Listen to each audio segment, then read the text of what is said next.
Sharon Moss is an incredible example of exactly what I want to see the Secular Student Alliance doing. And I don't mean to take any credit away from Sharon at all in that sense, but she is a model. Indeed. Sharon was the president of Students for Free Thought at The Ohio State University, and then she went on to become president of the Humanist community of Central Ohio.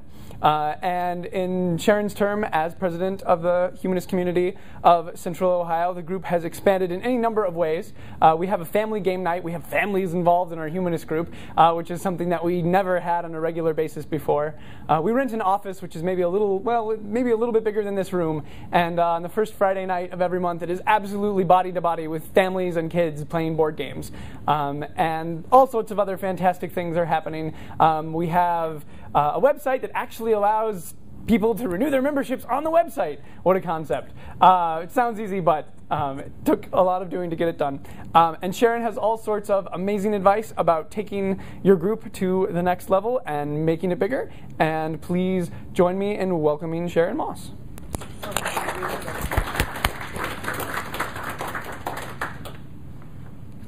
Cool.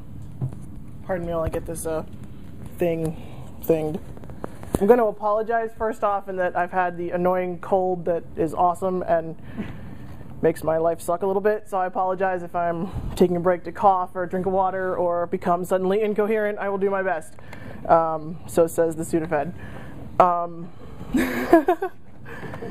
So a lot of people, I don't know, like when I was a campus leader, and especially when I moved to become an off-campus leader, and we actually, who is here for Daryl Ray's talk? And so in the end, this sort of touched on it when he was talking about the megachurches and how do people, why do people go to megachurches? How does anyone feel like they have a community when you've got 10,000 people in your church? And and the key there is that I try to learn from the megachurches is how do you go from being a group of like your 10 friends where these are all your buddies and you hang out and whatever to being inclusive and growing and becoming a group that has 200, 500 members. And all these good things. So the first thing I'm going to do is nerd out a little bit. I am married to a corporate whore. So these kinds of books show up in my house occasionally. And I mostly ignore them. And you can ignore this one too, except for the title, which is, I think, a really great piece of advice if you're trying to go from a small group of just a handful of your friends to a larger group. And that is what got you here won't get you there. You can't keep doing the same things and expecting different results. And a couple things I'm going to talk about is to grow, you really need to minimize the hurdles to participation and diversify your events. Advertise like your pants are on fire. And I'm going to go into these more in detail, but these are just sort of the 4 really big things that I've learned in leadership. And stop doing what doesn't work. Excuse me. So what am I talking about when I'm saying minimize hurdles to participation? And like a really great example of this is when I took over the Humanist community of Central Ohio, our website was from like 1990. I mean, it had everything but blinking text, pretty much. And so people look at that and they think, oh, this is clearly a group of people who have not interacted with anything that happened since 1990, and therefore, I've interacted with things that happened since 1990. I don't want to hang out with them. Like, be incredibly easy to find. Don't make people jump through hoops to get to your meeting. If you're an on-campus group, meet someplace that makes sense for you to meet. Don't meet in Bob's dorm room on the far west side of campus in the agricultural center or something. Meet someplace that makes sense to meet. And make volunteering for your group incredibly easy. And it should be easy for other people to be involved. You should, as a leader, have some idea of what other people can do to help you.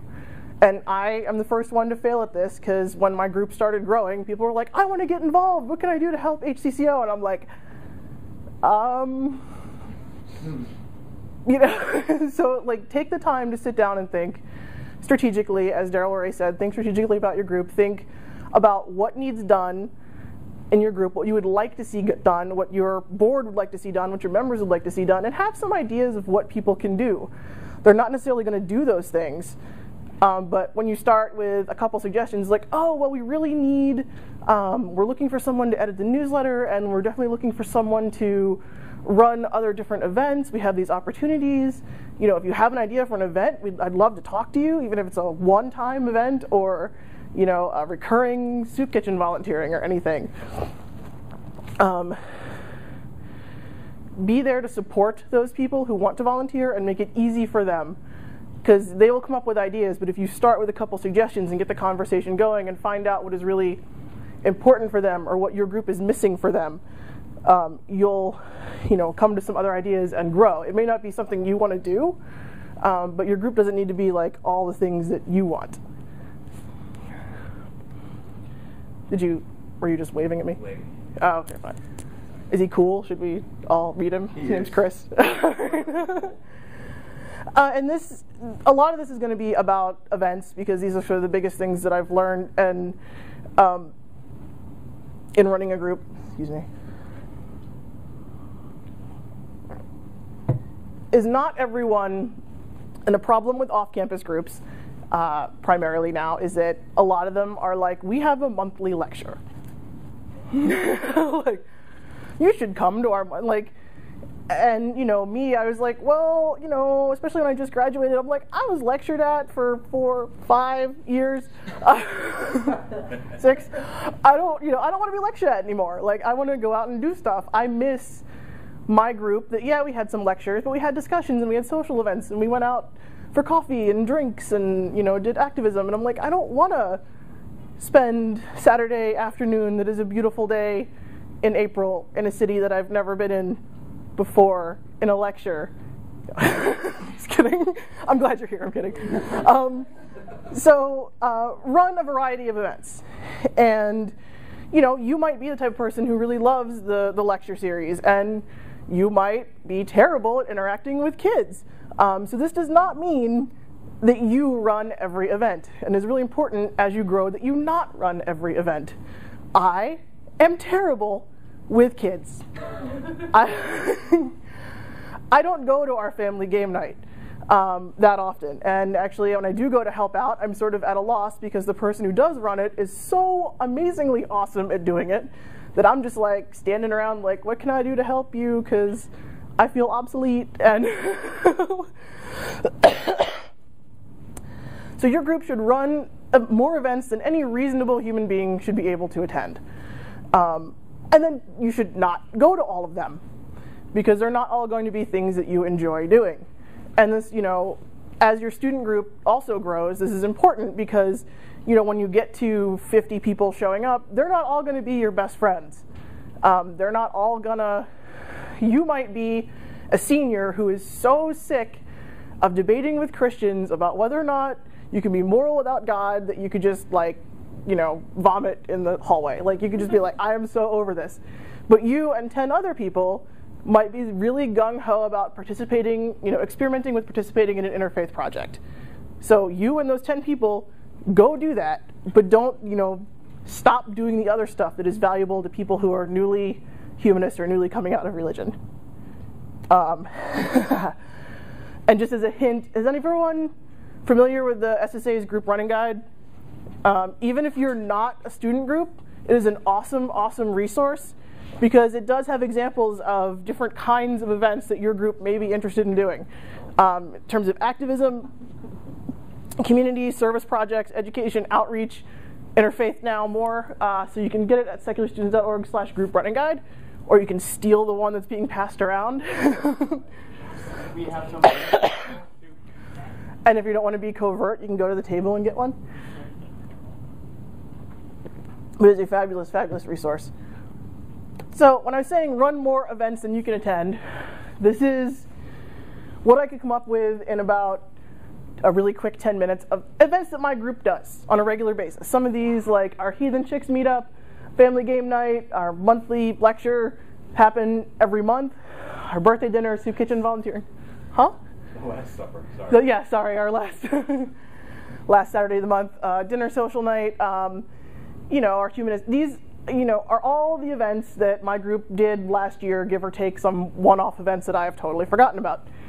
And a lot of these are like repeatable. Okay, so anybody want to take a guess on how many of those I actually run? 6? 3. Closer? Closer? No, actually. Oh, it didn't come up. Bummer. Where'd it go? Right, sorry, there's my list. Those are the 4 that I run. 2 of those are monthly, 2 of those are one-off events. That's not to say I don't go. Like, you'll sometimes find me at the soup kitchen volunteering, or at our blood donation, which is our bleed and feed. I'm a regular blood donor, but all I have to do is show up, donate blood, eat dinner, and have a good time, which I'm afraid of needles like crazy, so that's a big deal. But, so have these kinds of events, like have book clubs, have discussion groups, have Adopt a Highway, Earth Day Park cleanup, protests for National Day of Prayer, whatever sort of gets your group going, but don't feel like as a leader that you have to be there for all of it.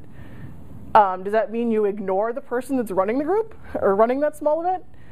Or you don't check? No, you give them the tools they need to be able to run an event. You say, hey, Liz is like, hey, I want to run the bleed and feed, which is true. But and I'm like, cool. Here is, some ideas of how you can advertise. Do you need help coming up with a description of the event to put on our meetup group? Here are some people that are interested in service projects you might want to get in touch with. Anything else I can do for you, let me know. Here's a table sign tent that I've made up. Go crazy. Like, that's the gist of that. And if you're going to have all these different kinds of events, the biggest thing you can do for your group is never forget to advertise. Start, if you have a big event or even a small event, start early. It's never really too early to put an event out there, but you got to keep hammering at it. Don't expect everyone to show up to Michael Newdow on your campus tomorrow. You might be able to get a good crowd, but especially when you've got, if you're working with an off-campus group or you're trying to get a bunch of groups together, not just your, and other groups around campus, start advertising early. Never assume that your members are going to remember a recurring event. The Humanist community of Central Ohio has been meeting on the second Saturday of every month since before I was born. Does this mean that I have to stop advertising that second Saturday forum? Do you have any idea what happens if I forget to send out the weekly announcement email? We've got members that have been there since the beginning. And it's like, you don't remind people, they're not going to come. So that's how you advertise with your pants on fire. Like, to make this really concrete, our family game night came up. And in February this year, our organizer was going to be out of town, and she asked me to do the advertising. I forgot that she asked me to do the advertising, and no advertising reminders were sent for our February game night. 4 people showed up to game night. Game night has been going on for 2 years at this point. Our March game night, we sent the advertising out to our parents. We sent the reminder out to our parents list. We sent the reminder out to Facebook, on Meetup, and our weekly announcement list. Everything, everywhere, and voila, 28 people showed up to game night. And just an example of kind of a one-off event, a lot of groups do a winter solstice or human light type banquet. This is more of kind of an off-campus thing. We all want to get together around the holidays. Most students still go home, but in 2009, we got a really late start to advertising.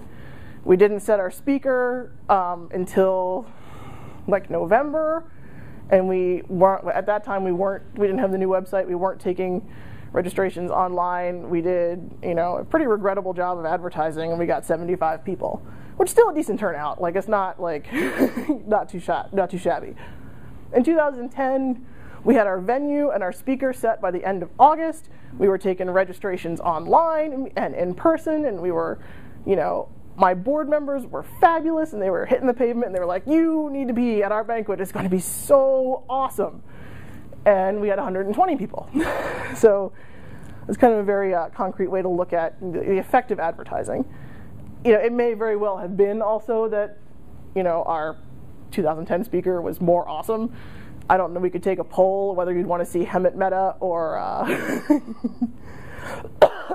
Dan Barker. Like, I don't know who's cooler, who would win in a death match. I have no idea. But that's kind of the gist of why advertising is so important. And the last thing, this is a really personal piece of advice, and kind of, I'm going to stray into personal anecdote land yet again. And someone who's been a really great mentor to me has had this hanging in his office, I think, since I've met him, probably since he started doing SSA work. This sign hangs on Aug's office wall. And it is important for so many areas of life, but especially for group running.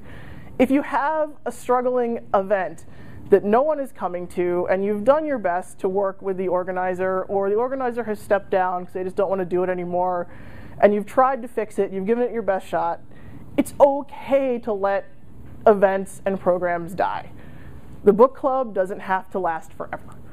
So that's and that's a hard thing to let go of, because you'll have people that are like, well, what happened to our monthly book club? It's like, well, did you ever come to it? No, but I want one. But do you want to organize it? No. It's like, all right, then you don't get a book club, because the worst thing you can do is make your group look less professional by advertising an event and having nobody be there. It is probably the single worst thing you could do for your group, because if a new person shows up and no one is there, they're never going to come back.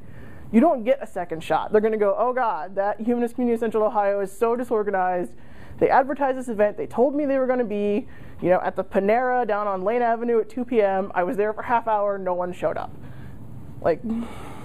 So when you find things that are not working, it's okay to not do them anymore.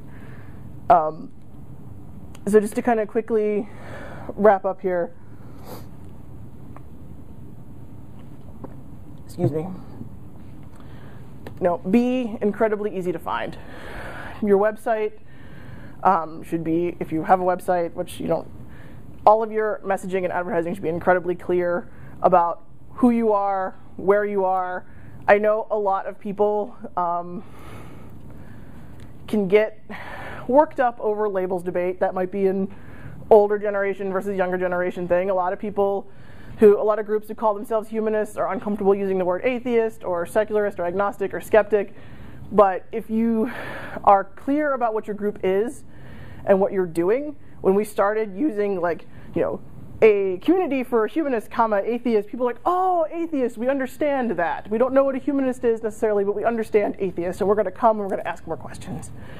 So remove language barriers that might make people not understand what you are or what you're doing. Make your web presence, all of it, incredibly clear, whether you're just on a website or Facebook.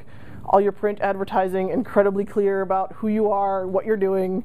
Don't muck up a flyer that you're putting out with blocks and blocks of text about the person that's coming to speak. No one is going to read it. Have different kinds of events and don't go to them. And another thing that's really handy, all of them, don't go to all of them. Go to the cool ones. No. And the other thing that is really handy that I forgot to wedge in here is eat before, after, or during any event. Seriously. With your people that are there. Because we're humans, right? It's not like, we love to eat and socialize over food. So if you're having a lecture or discussion, go out for beer or coffee or pizza or dinner afterwards. If you're doing a highway cleanup and your organizer loves to do the highway cleanup at 8 a.m., like someone's highway cleanup organizer, go to brunch after. Make advertising a priority. Make sure that's part of any event budget that you put together. Make sure it's the first thing on the list. A great story from when I was a campus leader, we got all of our like ducks in a row. We thought we were so awesome. We're gonna bring in James Randi. We're like, hell yeah, J-Rep, James Randi, like, and so we got the money from the university. It was like a big deal, and we worked so hard to get all the money together and get everybody together, get the big ballroom. We neglected to advertise, and ahead of time and effectively, and the turnout was sort of pitifully low for James Randi. I mean, can you imagine turnout being low for James Randi? So lesson learned. Don't force it. If events and programs in your group aren't working and you've given it a good shot and you've done a lot of the things, you've been a supportive leader, as Daryl Ray told you to do earlier, you can stop, doing an event. Sometimes the volunteer role that a volunteer is in is not a good fit for them, but they might be awesome somewhere else. One of my board members for like the last couple of years resigned from the board, and she's been to more board meetings since she resigned than when she was a board member, and she gives more valuable input now because it's up, she can decide how she wants to interact with the group. So don't force people to be in roles. Work with them to figure out what works for them. Yeah, because that was coherent. Be the kind of group people want to stay involved in. And I hope you were listening to Daryl Ray earlier when he was talking about meeting the needs of the members of your group. Talk to them, find out what their needs are, have a warm heart, be social, friendly, happy people, and don't stray into a lot of the personal politics and divisions that can take groups down and split groups up, because people don't want to be a part of that sort of thing. So be the kind of group that you want to stay involved in. Be the kind of group that your members want to stay involved in.